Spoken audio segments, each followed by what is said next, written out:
Good morning.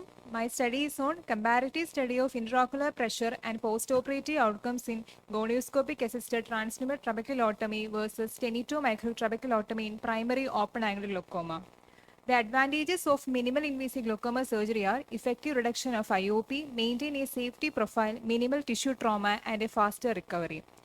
In GATT, the suture is passed through the nasal quadrant under gonioscopic visualization into the Schlemm's canal and advanced to 360° with the help of the microforceps. And in 10-2, through the phaco-cornea incision, the 10-2 microhook is inserted.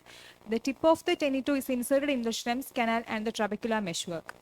Aim of my study to compare the efficacy and safety of the GATT and 10-2 microtrabeculotomy in patients with primary open-angle glaucoma. It was a retrospective study from October 2024 to May 2025 with a sample size of 24, 12 in each group. My inclusion criteria was patient diagnosed with primary open-angle glaucoma and the patients with medically controlled IOP undergoing the cataract surgery was taken for the MIGS. Exclusion criteria was secondary glaucoma, prior glaucoma surgeries and ocular trauma. The preoperative status of the patient who underwent GATT, the IOP range was between 12 to 24 and 7 of them were using single AGM, and in 10-2 the IOP range was between 10 to 14 and 12 of them using single AGM. Preoperative IOP was measured, then IOP was measured at the third day, first month and third month after the surgery. Results. This graph shows the comparison of IOP across the different follow-up days in the patient underwent GATT. The IOP was reduced from 15.5 to 10, that is a 35.6% reduction in IOP from the preoperative to the third month of the follow-up.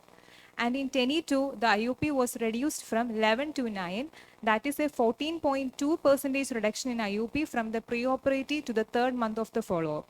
Among those who underwent GATT, 66.7% developed complication and who underwent 10-2, 16.7% complication, that is a statistically significant higher complication rate in the GATT group. High fever was the most common complication observed in the GATT group, which was resolved within 1 week. Transient IOP rise was noted in 2 cases and stromal edema in 1 case. And in 10-2, only 2 patients developed complication, which was stromal edema and epithelial bullae. This graph shows the comparison of IOP across the different follow-up periods among GATT versus 10-2. The preoperative IOP was significantly higher in the GATT group, but at the first month and the third month, the IOP values are not significantly different between the groups. And in this graph shows the reduction of the IOP from the baseline. The IOP reduction from baseline is significantly larger for GATT at the first month and the third month. Comparing the percentage of IOP reduction between the two, the GATT shows significantly greater percentage of IOP reduction at the first month and the third month. Comparison of AGM use across the different follow-up days among the patient who underwent GATT. In our study, 58.3% discontinued AGM following GATT within 3 months and remaining patients AGM was stepped down. In all patients, at least one AGM was stopped. And in 10-2, 66.6% discontinued AGM following 10-2 within the 3 months. 1/3 continued the AGM. Discussion. A study by Ahmed Kamran evaluated the efficacy and safety of the GATT in patients with primary open-angle glaucoma shows that a 44% reduction of IOP after 1 year, and a study by Misaki 10-2 on short-term outcomes from 10-2 microsurgery showed that 24% reduction of IOP after 6 months.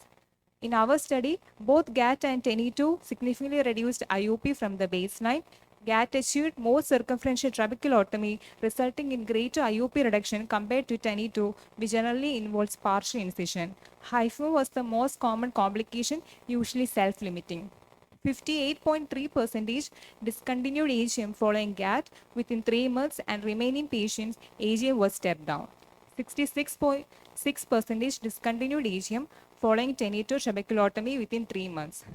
So concluding, both GATT and 10-2 are safe and effective minimal invasive glaucoma surgery for primary open-angle glaucoma.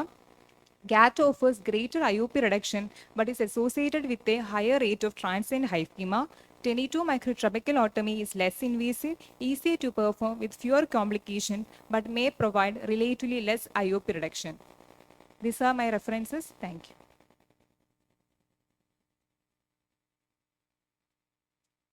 We choose to operate on a glaucoma patient, we want to set the target pressure, reach the target pressure, and sustain on the target pressure. No? So that last statement which you say like Tanito might work, and probably IFEMA will happen, and it's not to bother, will not be very good. So that you cannot say like that. What you'll have to do is you'll have to say like in these two subgroups, other than the issues which it creates, main outcomes you'll have to judge. For example, how much of IOP reduction this can achieve, how much of IOP reduction that can achieve, and should that IOP reduction achieve, how long it will take for that IOP reduction to establish, and how long we can sustain on it. This kind of studies will help. Okay. Usually in a surgical technique comparison study, some longevity is needed to look at all these factors. A short-term study will not give you a lot of data because it might be like missing the real picture. It will project a picture as if this is good, but later when you see, the other one will be far better over time. POAG, again, did you scrutinize patients selectively for the GAT and the microhook? Were there any patient selection criteria for it? Just the preoperative IOP status, then mild to moderate case, that's it. Mild to moderate. Actually, this is a good study, but you need to do a prospective study on that, because retrospectively you cannot have a a baseline standard data and what ma'am was saying. You should do a prospective comparative study.